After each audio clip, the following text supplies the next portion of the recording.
前手打退了，后手拳漂亮，左摆右摆，连续的进攻，我们看，那长岛这一边啊，抗下能力真的很可以啊。好的，漂亮，打倒。曾2次击败武僧一龙的日本拳王，再次嚣张来华挑战，并在媒体面前大肆叫嚣中国人弱得跟狗一样。中国人简直太可笑了，弱得跟狗一样，根本不配和我打比赛。如果再让我碰上中国人，见一个打死一个。这一次我去中国一定会凯旋而归，不把邱建良打飞，我是不回国。不信咱们走着瞧。他就是日本拳坛有史以来最像女人的选手，总是在出场时喜欢穿着女性服装，穿女性服饰算是爱好的一种。但这家伙把他二奶内裤套头上算是怎么回事？说他变态的话，他的实力又很强；说他妩媚妖娆的话，他又是个大老爷们儿。别看他平时骚得不轻，又骚里骚气的，其实这家伙可是一位名副其实的世界冠军，在中国2次斩杀武僧一龙，至此在中国名声大噪一段时间，并且还收获了很多动漫粉丝和脑残粉丝。其后便开始打邱建良的主意。邱建良并没有直接拒绝长岛雄一郎的挑战，而是主动将体重升到了轻量级。以坦克邱建良的个人实力来说，暴揍一顿日本伪娘应该不是什么大问题。话就不多说了，来让我们欣赏一下邱建良的精彩表现。请长按3秒点赞。比赛开始。别看长岛雄一郎个人性格十分风骚，真要是打起架来，长岛雄一郎可谓是比饿狼还要凶悍。他算是首批前往中国打比赛的日本拳王，在日本的威望与在中国的邱建良几乎相差不大，拥有超高的粉丝群体。反观邱建良不惜提升体重，也要来与长岛雄一郎一决雌雄。再让长岛雄一郎在中国拳坛狂妄下去，恐怕这家伙在中国要一手遮天了。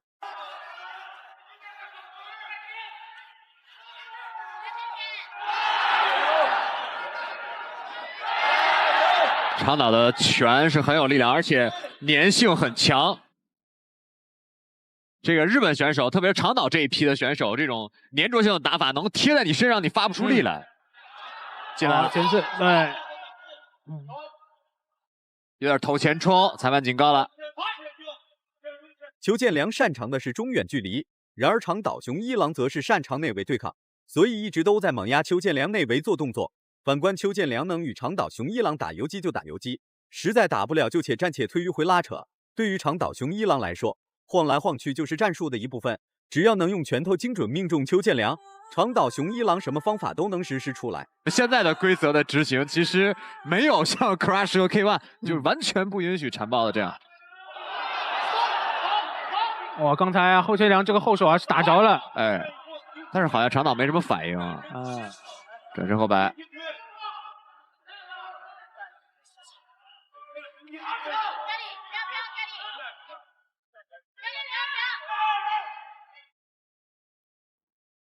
哎，反倒是长岛这边是刚才有个游走啊。哦，前摆打到了。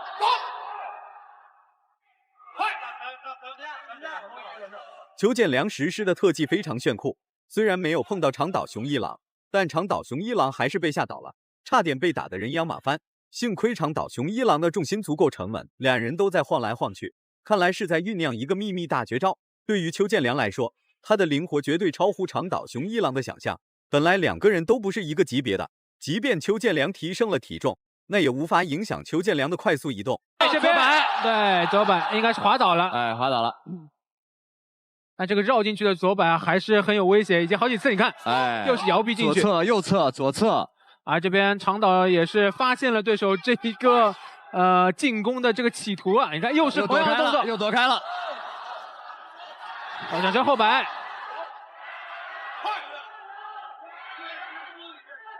这两很聪明啊，打起来。前后手。对，我觉得长岛应该打一些常规的进攻，不要被对手给带走了。没错。后手。第二回合开始了，擅长内围对抗的长岛雄一郎并没有拿到太多的优势，反观还遭到了裁判的警告。分开之后的长岛雄一郎开始后悔，挑战谁不好，非要挑战邱建良。邱建良的实力并不是一般人能够挑衅的，精准的击打也是让长岛雄一郎意识到了危险。不过长岛雄一郎最擅长的就是内围对抗，既然事已至此，长岛雄一郎依然会进入到内围与邱建良展开对抗。进攻啊！前后手，哇，漂亮！连续前近距离的这种勾摆拳的结合啊！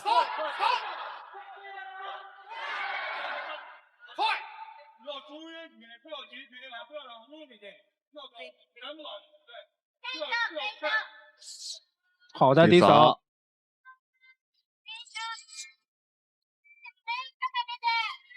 邱建良的这个挂高，灵活的移动加上精准的进攻，打得长岛雄一郎有点精神恍惚，碰不到邱建良的同时，还防不住邱建良所实施的任何进攻。以战术性击打为主导的邱建良，并不会对长岛雄一郎发起一波接一波的猛攻，而是间歇性对长岛雄一郎发起逐渐进攻。我们看又开始了。对，那这邱建良这个功课做的也很多，我就硬顶着你，我用我的体重来顶你。好，点到了。哇！转身后摆，是用小腿肚的那个位置挂到了。如果是后脚跟的话，这场比赛可能就结束了。上勾，长岛。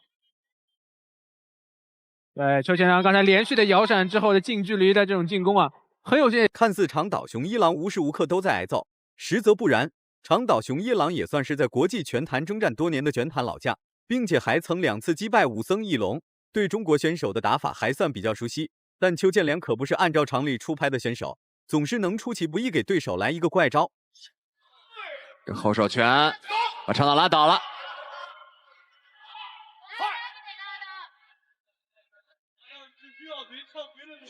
大波漂亮，左摆好的，前手击个，哇！长岛恢复的很快啊。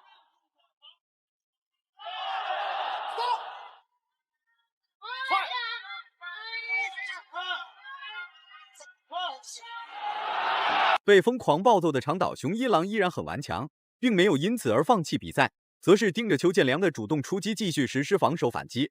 长岛雄一郎的进攻命中率不高，就算命中了邱建良，但也无法让邱建良意识到危险。扫踢，大家看啊，这可以说在战略层面，邱建良是高于长岛。对啊。第3回合开始了，长岛雄一郎率先忍不住了，结果遭到了邱建良的一波猛攻。以粘性打法著称的长岛雄一郎，此时此刻变得非常狼狈，根本无法在内围对抗中取得明显的优势。反观邱建良依然在继续摇头晃脑来与长岛雄一郎进行对抗，照常进行赛前所制定的计划。被对手打到一个前手啊，因为发力进程长岛更长。对，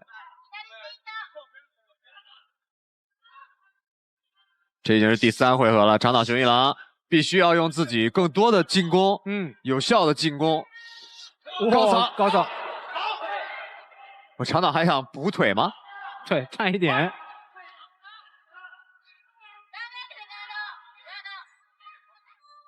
利用单击动作在擂台上赖以生存的长岛雄一郎，此时已经被邱建良整整暴揍了2个回合。再这样打下去，恐怕邱建良就要把长岛雄一郎打成了筛子。长岛雄一郎不仅只有一个缺点，是全身上下漏洞百出，灵活的邱建良选择逐一击破。连续的进攻，我们看。那长岛这一边啊，抗击打能力真的很可以啊！好的，漂亮，打倒。刚才邱建良应该是连续打了10几拳，最终邱建良用了一波猛攻终结了长岛雄一郎。想在中国站稳脚跟的日本选手有很多，基本上全部都被中国勇士打回了日本小岛。长岛雄一郎依然不例外。就算长岛雄一郎是首批来中国打比赛的日本人，那也是照打不误。能让邱建良出面打日本人的次数真的不多。足以证明，长岛雄一郎在中国已经有了自己的影响力，再不出面制止，恐怕这家伙就要在中国一手遮天了。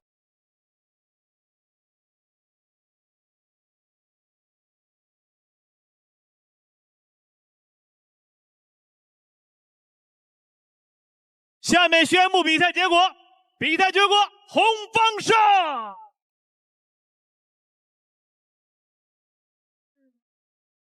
最终，邱建良获得了胜利，成功给武僧义龙报了仇。如果满分是100分的话，你会给邱建良打几分？视频到这就结束了，咱们下期不见不散。